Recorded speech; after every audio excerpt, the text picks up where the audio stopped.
Hello there. I wanted to make a quick video about an idea I just learned about.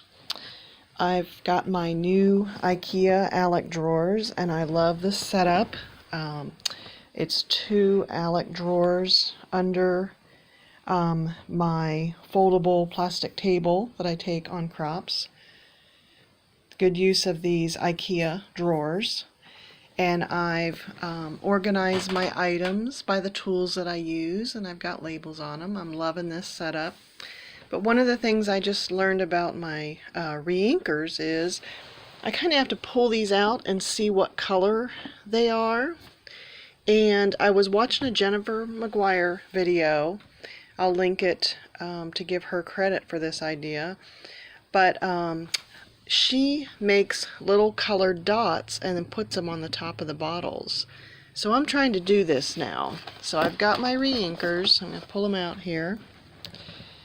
And I'm going to take a piece of paper and put a drop of these inkers on just a white cardstock. And I've got them labeled here. And then what I'm doing after I put the drop on is I'm taking my little dauber and kind of spreading the dot out. So after I put it on there, I spread it out. And then I'm putting a label with my handy dandy label maker on my little dauber. And then I'm storing them in my case here. So I'll have my colors on the lids of the re-inkers, and then I'll have my daubers labeled.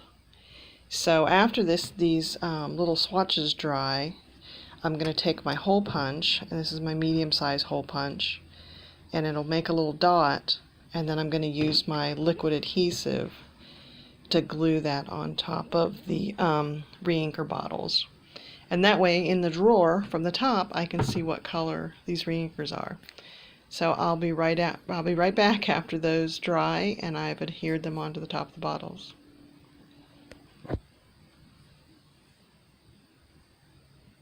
Okay, I'm back. I've got 2 rows done. So here's some tips. Make sure you stamp close enough to your edge that you can reach in with your hole punch. I'm using a tweezer to put it on the top of the bottle, you know, to hold that little dot. I'm putting the liquid glue on, and then I'm putting it on there, and I'll let it sit. I'm being careful not to bump it. I also suggest having a rag handy if you get too much ink out. I'm also working on a craft mat, so just protecting my work surface from these inks because they are strong. They'll you know, miscolor whatever you're working on. And but I'm loving how it's turning out. I mean, that way when I've got them in the drawer and I'm looking down from the tops, I don't have to pick up all the bottles and turn and see what color they are. I've got them on the top. So I love this idea. Thanks for watching.